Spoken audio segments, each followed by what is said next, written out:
It's time for another evening of Overwatch. In fact, a whole weekend of it is the Open Overwatch Week 2. It's kicking off with a bang and some new faces. I say faces, just one new face for now. There's another one sitting there, anxious, chomping at the bit to talk about some Overwatch. But introductions. Great to have you here, Andrew. How you doing, dude? You've flown quite some way. It was quite a way. It was going from the central United States all the way here to London. But it's been an experience. It's my first time in London. It's a great city, great people thus far, interesting food, and it's been fun. Think of being jet lagged for the most part, but we'll have to see as we get later into the night. Hang on, interesting food? What are you saying about our London cuisine? We went to a pub. I didn't have the fish and chips, but I saw the fish and chips, so okay. it looked appetizing. I just ate earlier in the day, so. It was a well-known, arguably low-budget pub chain. We'll leave it there. Okay. But John, you are more familiar with the cuisine, and you're also not jet-lagged. How are you doing today?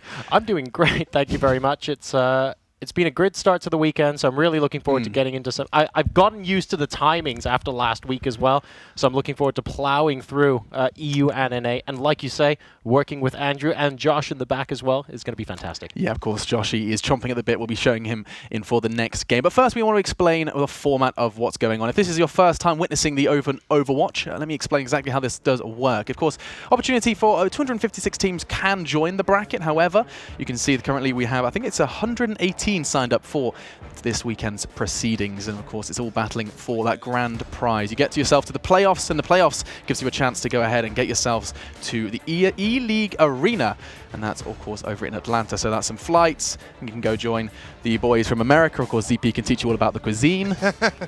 All of that good stuff. And this is the second week. I did mention the second week. This is what happened in the first. These are how the points and standings do look.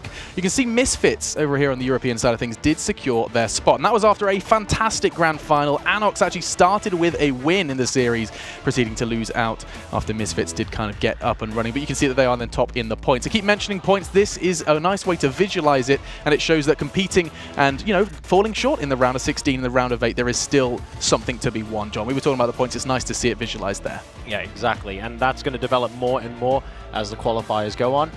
We're going to have teams, of course, that might not necessarily make it to the grand finals, but if they are able to consistently get to the semis in all 4 weeks, for instance, I think that more or less mathematically guarantees them a chance to do that, and we're going to get to see a little bit of that today. Yeah, and as you can see on your screens there, SG-1 Prets will be our first game. SG-1, a prime example I can show you now. Last week they got to the quarterfinals. You can see they got the points to represent that. Now they want to do one better, and we'll be talking about that game up now. Now, Misfits have locked themselves in. We won't be seeing Misfits again. So that, I guess, would you say, as weeks go on, as more teams lock in slots, it gets easier to pick up that slot? I mean, I'm thinking now Misfits isn't there, but there's still so many teams battling for a playoff spot. What are you thinking, Andrew? Well, Misfits, of course, have been a threat to EU. They've had some great results as of late, fighting against teams like Rogue, Creation, otherwise for top spot in EU, and they came out on top last week, so that was great for them, but it's better for the other teams, of course, that they don't have to deal with them here this week. Now, the interesting thing of the upcoming matchup, SG-1 versus Prets, is that SG-1, they've been a dark horse of the EU scene for quite a while. They've had times where they've beaten teams like Reunited, but then they have times where they've sort of gotten knocked down round of 32 versus teams that no one really knows about. So for them, this is a statement game. Going up against another team that's not coming Prets, if they can crush this game, it looks really good for them. But if they fall the Prets, it's just another step back. Now, SG-1, John, he says that they're a team that has potential. We seem like we rarely encounter a team that has inconsistency. We always say we felt like, yes, last week it was very clear-cut. You're either good or you're not. Do you think SG-1 fall into this inconsistent column that Andrew has outlined? I think so, and we were actually talking about this just before we went on air as well. SG-1, in some ways, has some similarities to Melty, where when they actually show up and bring their A game, they're capable of taking maps and potentially matches against the best teams in Europe. And when they're not, they can look rather ordinary. So it really depends, unfortunately, on which side of them shows up today, and we're not really going to know until we get into the first map. And if we were to talk about Prets, you casted them last night. Give me a little bit of a kind of litmus test. Where are they at performance-wise? So Prets won last night. Spoiler alert, in the King of the Watch, a best-of-7 series, and they narrowly won 4-3 against Ex-Aequo, an Italian team with links on it. Very, very close match. I would say not necessarily 100% super top-notch from both sides. Very exciting, and I think Prets have a lot to offer, again suffering from a little bit of the consistency problem as well. I'm very much looking forward to seeing how this one does play out. And now I fade into the ether as your casters do take over to guide you through the first map of this best of 3. Dorado is the battleground for SG-1 and Prets as a rematch of last week. They met previously in the round of 16, now they meet again. And this time we're going to see if revenge can be struck for Prets, as SG-1 previously did prevail. All right, so we're going to be moving into Dorado now. The first map is here. Thank you very much, Machine. And we can see already lining up about 10 seconds left to go here. And in case you weren't wondering if Reinhardt was going to be played, he's right there as expected.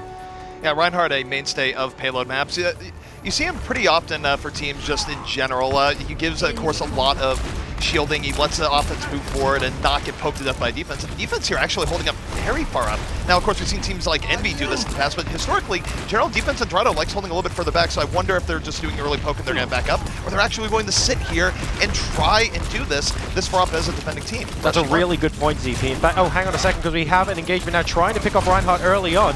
And not quite able to get the kill there, but Krollo doing a great job on Zappis. That's going to be a really interesting McCree versus McCree battle all evening, isn't it? McCree versus McCree does settle a lot in this meta, and you look at this, the offense gets 4 kills to start this out, make it 5. The defense's gambit of going this far up early on is not going to pay off, and this is going to be problematic for SG-1 here, because by the time they get back to the courtyard, the defense will or the offense will have great positioning moving forward, and I don't know, I mean, they might be able to pull this back, but that is, they paid their price for trying to hold that far up. And I think you mentioned at the start of the broadcast, a lot of teams like to hold in the archway position. And of course that means that if 1 or 2 of your heroes get picked off, you at least stand a chance of holding a choke point while everyone else pops back in. Was that the case here? That was not the case. They just usually they did not go back into the fight right now underway. The offense moved forward, 2 kills for them right now. Curl up the Deadeye zoning things out. The payload about to hit the checkpoint. The defense doesn't even challenge anymore. They just want to go back and make sure they are solidified here in the streets phase. But they have to be careful not to chain deaths. If they keep chaining deaths like this, this is going to let Pretz continue forward with momentum. And SG-1 just needs to take a timeout. Yeah, they just need to sort of slow down and regroup and basically try and take the high ground. So this is going to be particularly important. Getting the first floor you can see up there near the church is going to be quite critical to holding this. There seem to be 2 schools of thought. Attacking teams that actually try and go up and contest, and the ones that sort of keep the shields up and just try and rush the payload through because they know it's an advantage. Which do you prefer?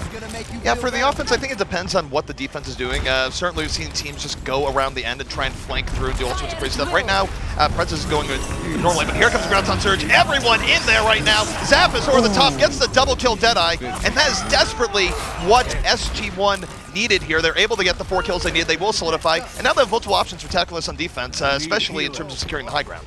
Well, I'm looking at Himsy as well because he has Death Blossom available, and you see an awful lot of Reaper plays of the game here, just swooping down when the other team isn't expecting it. Mafu is also going to be playing a big role of shielding the guys up there, deciding when they're actually going to be dropping down. Well, the offense is going to have a big advantage here. They do have sound barrier up. The defense is not going to have that for a little bit, so they can use... Tonic can set up his entire offense as we move forward here. Defense going to roll right down, though. They're going to run into the Graviton. They still get 3 kills, and it's not looking too bad for SG-1 as they hold once more. Wow, very, very nicely done, and that is a complete team wipe for them, as Pretz is going to have to go back to the drawing board.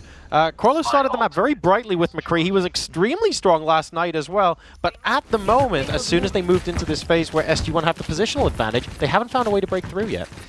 No, they haven't, and this is where we've seen teams get stalled out quite a bit on Dorado second, and here's where we go. The offense, as you mentioned earlier, they are going to be going up and through the flank. They're no longer on the payload, so they're taking a new positioning here, which is good. I mean, they can catch the defense a little bit off guard. SG-1 knows it's coming. They're going to move right in. The counter sound barrier is out. They are moving right in. Fraggy with the charge. Offense, though, handling it okay to start with. Fraggy, though, does get 2 kills towards the end. Drop the Earth Shatter, set up the rest of the defense, and that is going to be another hold here for SG-1. That was real. I mean, they didn't really give them time to set up almost. Everyone was on the stairs, and Krollo did again win the McCree versus McCree battle we were talking about earlier, but everyone else is falling behind him. An excellent charge in, and really good positioning from Fraggy there particularly. Yeah, and it was sometimes a Reinhardt, they may high risk, high reward, where you can go for the deep end charge and go for the Earth Shatter after, but sometimes you can die before you get the Earth Shatter off, then your team's shield tank can be rough. But for now, SG-1, after a very rough start, where they were over-aggressive, they've really found their footing versus Prets.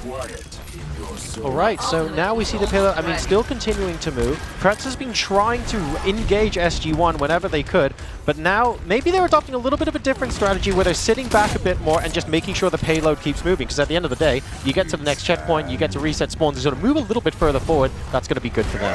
And SG-1, though, they've had enough of that. They do drop right down. Himsy takes out Crollo. His first kill here to SG-1. Offenso still in it. And no, Enlar was going for the Death Blossom, was immediately taken out, was timed by the Transcendence, couldn't really do it right away. And here comes the counter Graviton. Everyone pulled in here for the Prets. SG-1 going the move right in on that, push them back. Tonic one shot away, will go down.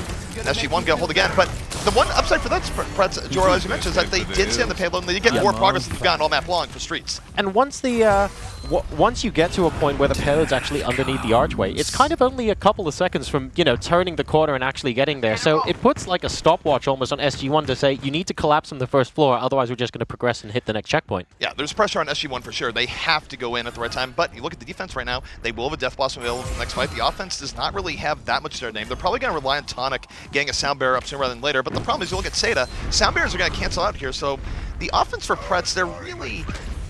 You have to win this one more mechanically. You're going to have to dodge Himsy. And Himsy right now, he's going to the back line, going in on that Discord. Zarya out of position. She goes down right away. And this is rough now for the offense. They're going to have to win this 5v6, and that's never a good look. I'm surprised no shield was popped there. We've got, by the looks of things, a Deadeye from both teams. Zappis and Crollo facing off against each other, but Zappis managing to get a kill. He picks off in fact, both teams pick off the other's tanks. This is quite amusing. Both sides now running without a Reinhardt in their composition, and the fight is going to happen anyway. Yeah, the offense, I mean, they're starting to get a few pickoffs as they need. They don't have the great position to actually clean up the entire team right now. They definitely are a little bit out of sorts. Buho, of course, is moving in somewhat on his own. It does have Graviton at the ready, and the way the defense is positioned right now, not giving a great Graviton. In fact, he uses it, he only gets Zarya, so they will get the Zarya pick, but not a whole lot else.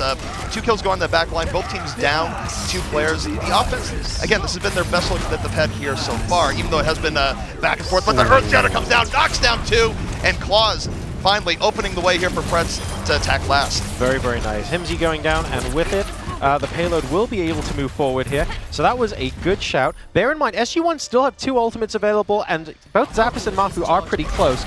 As a defending team here, ZP, do you think you'd be considering making any changes here for the final point? Defense-wise right now, I think their composition is fine. Maybe instead of running a Reaper, they could go for maybe something flanking. We've seen defensive tracer every now and then here, but right now, honestly, everything is completely standard. Nothing really that you'd change up. You look at Himsy. Himsy does have Death Blossom at the right. Mafu has Graviton Surge. There's a lot that they can do here as they decide to move in. Deadeye comes in from defense, so Zappa's going to zone the offense back a bit. So the offense will wait that out. They do have Transcendence up. They don't have the Sound Barrier, so they're going to run into the defensive Sound Barrier here, Joro, and it's going to be rough. It is indeed. We have Tonic's nowhere close to his own Sound Barrier, so here we go. Moving on in. Himsy from up above. That's an excellent group up of players with the Graviton Surge, trying to get damage done. He's actually focusing down the Lar, making sure the damage dealer won't be able to get much. It's 3 versus 4 right now. Crollo goes down as well, and it looks like SG-1 are gaining a bit of momentum, but several of them have gone down in the process. Yeah, it was back and forth between both teams. SG-1, though, for the defense, they're going to hold this out here. They got enough that their respawns will be coming in soon, and things held out. It was a great Transcendence, though, coming out from mistakes that really stopped the Graviton from killing everyone. So Pretz did have an opportunity there, and that's how powerful Transcendence is now. It's back in meta. It's one of the better counters to Graviton Surge that you didn't see for a long time because no one played Zen. Alright, so we have the teams regrouping, looking to try and take this card here. Often a point of contention. That is a very quick boost in, and Himsy trying to get something done. Oh, he rainforms onto the health pack, so he's going to be able to live to fight another day. And he's looking for Nalar. He gets Nalar. That is 3 kills in very, very quickly for them there. And once again, we will have SG-1 hold this position. Yep, Himsy didn't even kill everyone with the Death Blossom right away, but still the defensive positioning was such that they were able to go right in the Pretz. Pretz wasn't really able to isolate anyone onto the back line, so things were a little bit rough for them. That being said, there is a little bit of upside coming up for Pretz here soon. Nalar will have a Death Blossom. They're going to have a Graviton of their own, Earth Shatter. They have Sound Barrier, so I think if Tonic can hold off on using that Sound Barrier, give the rest of his team a chance to build up results, have a good chance here, but they might just go anyways here. I think Tonic's going to open with Sound Barrier any moment. Do we want to save the ultimates because the push after this, although I guess with 30 seconds left, there might not be a push after this. They would have had 5 ultimates here. They don't have a choice. Here comes the Sound Barrier coming out of Tonic. There's Claws. He's got his ultimate available as well. Buhor, unfortunately, getting picked off from above there, and that isn't going to be ideal at all. The first 2 picks from SG-1. They're trading, but unfortunately, Pretz isn't going to be able to survive this. Pretz last offense is going to fall short, and that means that going into the next round, time will not matter here at all. It's just going to be up to SG-1 to push the card a little bit further. So they're going to be in a great position for the next stage of Dorado, as Prets will not push the card all the way. Trying to use the Graviton Surge, maybe grab a couple people out of the way, possibly touch the payload. All dreams at this point, unfortunately, as the hold does successfully take place.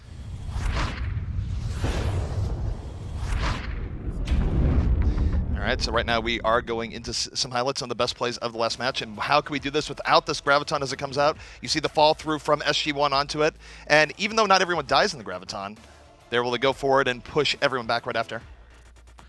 Yeah, that was a particularly pivotal, pushing them back from the middle point there. And this very, very nice ultimate coming out there. Absolutely superb stuff. Critically grabbing both players that were about to stop the payload from actually moving on to the point as well. Alrighty, so we are going to be swapping off rounds here. The red team will be on the defense. The blue team and SG-1 will be on the attack. And as we were just mentioning here, SG-1, they don't have to worry about time or anything like that. All they have to do is simply push the payload a little bit further, and they will be the victors here. Now, historically, Dorado was a map where defense really held firm on point A, and we still see point A holds every now and then, but offense have gotten better to a point where usually you won't see a team clutch out the full hold. Although I will say for Pretz, their best chance of winning this map is to do just that. Stop SG-1 from getting to the first checkpoint, and they don't even have to worry about the distance at the end.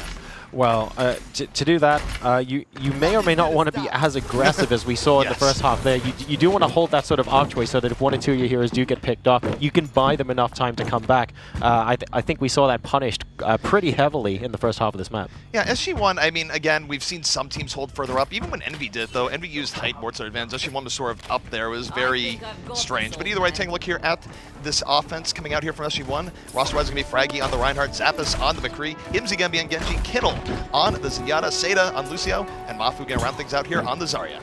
Right, we're going to be moving out of the gate here in just a second. Let's see what happens. And yep, as we predicted, a little bit of a higher defensive line, if you like, taken here. Claws just kind of chilling out in the marketplace. Crawler once again on McCree. Nalar is going to be on Reaper, so no surprises there. Buhor has picked Zarya once more. Mistakes on Zenyatta, and Tonic, unsurprisingly, will be playing Lucio again. So the defense right now, they are holding much further back, almost too far back, but they really are using the defensive positioning of the courtyard to their advantage. There is a lot of cover there. It can be a pain for the offense to win. And for SG-1, they're not under a whole lot of time pressure here. They can sit, take their time, they can poke, they can look for an opportunity. Once they see that opportunity, they'll go in. There's no real rush in Dorado, and even when teams are under time pressure, they do take their time a little bit just because you kind of have to when attacking this defensive approach. That is actually a big change between... Oh, hang on a second. We actually have the collapse coming in. A beautiful charge coming in from Fraggy to start things off. Not quite able to get the kill, though, and Nalar able to just about get away. And Canel looking for a target in conjunction with Mafu. Are we going to see those kills rack up? We are. Canel and Mafu both getting 2 kills. Zappos picking up Buhor as well. And this is looking like an excellent start here for SG-1. Yeah, it's absolutely great. And part of that what came out is that they were able to pick the enemy McCree and Crollo right away. McCree, of course, did suffer a little bit of a nerf in power in the last patch, but he's still a key point for a lot of teams, and they were able to rush right in. They got the Discord off, they took him out immediately, and once McCree fell, Zappos was really open to do all sorts of damage to the backline, and Pretz just lost too many people, and they lost point A just about as quickly as SG-1 lost it to them. So now they don't really have their early first point attack to hold on to here. They have to hold out for 5 minutes and 20 seconds for the last point, and then more time will be added. It's rough for Pretz right now. It definitely is. What do you think about the change actually here between sort of or distance, if you like, and stopwatch if the teams don't push all the way? It sort of gives them a little bit more time to sort of change up their compositions, knowing that all they have to do is push the distance, right? I think distance is a great change, but hang on, here we go. The defense is moving right in. They drop down. Graviton Surge comes up from the offense, though. Himsy, here comes the Dragon Blade. He's going to look and slice the dice, sees the McCree going for the Deadeye. Crollo picked off 2, but the offense might not be out of this yet. We'll see. They do lose 3 people. The Dragon Blade is going away, so the offense will get pushed back, but the defense did have to expend a lot of ults for that, and that's sort of a productive wipe there. At the very least, even if SG-1 wasn't able to win the team fight, they still made Pretz use a lot of their ults, though Death Blossom still lurking. Mafu on Widowmaker. This is going to be fun. Looking forward to... I haven't seen him on Widowmaker for quite some time, actually. No, he doesn't. We haven't seen as much Widow, period, but Mafu was a great Widowmaker. Yeah. We'll see if he's able to get early picks here, and it is a big gamble. As the offense now moving in, Sound Barrier leading the way. Zappos able to take out Enlar immediately. The defensive Graviton Surge comes out, but the Sound Barrier does enough to keep them alive for a while, but it's not enough. The fall through comes in from Crollo and Mistakes. They are able to clean up the people that are in that Graviton, and the defense will hold once more. They did have to use Death Blossom in that fight as well, though. Yeah, full team white. Mafu actually the only player from SG-1 with an ultimate still available. And if we take a look at ultimate charge, I say on the whole it's a little bit even, but it's actually quite scattered for Pretz right now, isn't it? Because Crollo has Deadeye nearly available, Claw's absolutely nowhere close, Nalar nowhere close, whereas SG-1, it feels like 2 team fights from now, they will have 4 or 5 out. Yeah, SG-1's going to have a huge opportunity. They just used recon sight, so their positioning is going to be a little bit better. They know where all the defenders are. Crollo right now is sitting here on the back. He's looking for a Deadeye. Will be shielded by Reinhardt, so odds are he should be able to get a good one off. You have to be real careful when Deadeyeing against Widowmaker, though, because you are absolutely a free kill if the Widow has you anywhere near. So yeah. I don't expect Crollo to be quite as liberal with zoning Deadeyes moving forward. Yep, completely true there. Just needs to be a little bit careful. Getting the positioning right, we'll see if that actually ends up paying off for them. You can see Himsy being very, very sneaky, trying to push the payload in the meantime as the teams face off against each other on the first floor. Very cagey start to the fight, a little bit more difficult to collapse when the team is all the way on the other side of the map, but here we go. Himsy getting taken out by Crollo early on in this engagement, and now it is a full-out brawl on top of the payload. We have a Reinhardt sandwich going on there, and Fraggy is going to come up worse. Yeah, the defense right now is hanging in there. They do suffer a few losses. Mafu looking for pickoffs, does get Mistakes towards the end. Still, though, momentum in favor of Pretz right now. Mafu one of the last people up, and Widow, even though she can't pick, she's not able to give presence on the point, and as the rest of her team dies, her friends are dead, and so is she. That is going to be another hold for Pretz, and for Pretz, I mean, this isn't the worst. Unfortunately, though, they still have to hold for quite a long while, especially if they're not able to do the Streets phase hold in terms of defending that very last point. And the payload did actually move, you know, a fair bit almost towards the end there. So maybe we'll find a way to come around the side and just go straight onto the bridge to try and minimize the defender's advantage from popping up there. Well, the offense right now is moving in. They do have a lot of ults to their name. They're going to open this up with the Deadeye. Himsy will be looking for the Dragon Blade in the back. Eats a little bit of poke to start this out. Zappos has to put away the Deadeye, but you take a look at Himsy right now. He's waiting for the Dragon Blade. He's looking at the defense, looking for how he wants to go in right now. Will not have a sound barrier to help him out. So it's interesting how they're going to approach this. But here comes Dragon Blade, comes out towards the end, slicing, dicing towards right into the sound barrier though. Nalar going to counter with the Death Blossom, takes out Fraggy, Crollo on the Himsy, and Pretz right now clutching it out versus SG-1. As Zappos comes in with the late Deadeye, does take out 2. It's still an even fight, and Zappos being the hero right now, bringing this right back. A quad kill for Zappos, going absolutely off. And SG-1 has cracked this. They will get the second point. That came out of nowhere. The start of that fight really didn't look that great for them, and then Zappos decided to turn on God mode for a second. Mafu picking up the final kill by the looks of things, but McCree really was the heart of that attack. Yeah, and it was going badly to begin with. I mean, they lost Himsy early on. Usually, your Genji with Dragon Blade is what you use the clutch on to get that, but no. Zappos says, look, McCree's still really good, even with the recent mini nerf. He is great. They're moving forward, and now they have good positioning here against the Prets. They went over the top. They lose 2 people right away, though, from the split. It's not going to be enough, and Pretz should be able to solidify. But holding this for 3 minutes, Juro, it's going to be a rough task. It definitely is. Zappos, unfortunately, whiffing the flashbang there just a little bit and allowing himself to get picked off. As far as ultimates are concerned, now Crollo and Buhor have got their ults on, so that's going to be pretty useful on the side of Pretz. But like you said, ZP, this is a potentially long time for them to hold this, and those ultimates can only be used once before you risk giving the other team the advantage. So they have to stagger them and use them sparingly here. Yeah, exactly. That being said, Deadeye is up pretty much all the time. McCree's ult generation is really quick, so Crollo can be a little bit more liberal with it. Buho, though, definitely does not want to really use Graviton and Earth Shatter in the same fight with Claws. So, but I do think we'll see a Graviton here in the next fight. SG-1, though, in a great position. They're going to have Sound Barrier, and Pretz will not. So this is still going to be a big opportunity for SG-1 coming up as this next fight develops. Right, Deadeye available for Zappos as well. So we're looking for that initiation from SG-1 as they pop in here. Seita finding opportunities as well, and I think they might actually be waiting for Kinnel to actually get on the action too, because Transcendence just so useful in these team fight situations. And a lot of ultimates also almost building in Pretz. This is gearing up not to be small skirmishes, but potentially a huge team fight. It's a huge team fight with huge stakes. Pretz does not want to lose this map. They are moving forward, though, is SG-1. Deadeye is outsetting the stage. One Sound Barrier comes up from defense. Seita will counter here in turn, and the one to watch here is Himsy. The Dragon Blade, will it work out for them? They do get hit by the Graviton. Nalar goes to the backline, has not gotten a kill just yet, is completely stymied by the Transcendence. Buho, though, does get first kill onto Fraggy. It's 3 kills here for the side of the defense. Himsy brings out the Dragon Blade, gets out Tonic, but just not getting enough done as Pretz looking like they're going to hold. And now with the minute 33 left, they have a real chance of winning this now, Joro. They do indeed, and Transcendence always painful almost when you see it pop just after you have a Death Blossom or something like that, and you're like, well, my heal is basically going to cover everything. So unless you have a Deadeye in hand available to snipe off those smaller targets, it sometimes makes it very frustrating when you go, here's my chance. Oh wait, there it goes.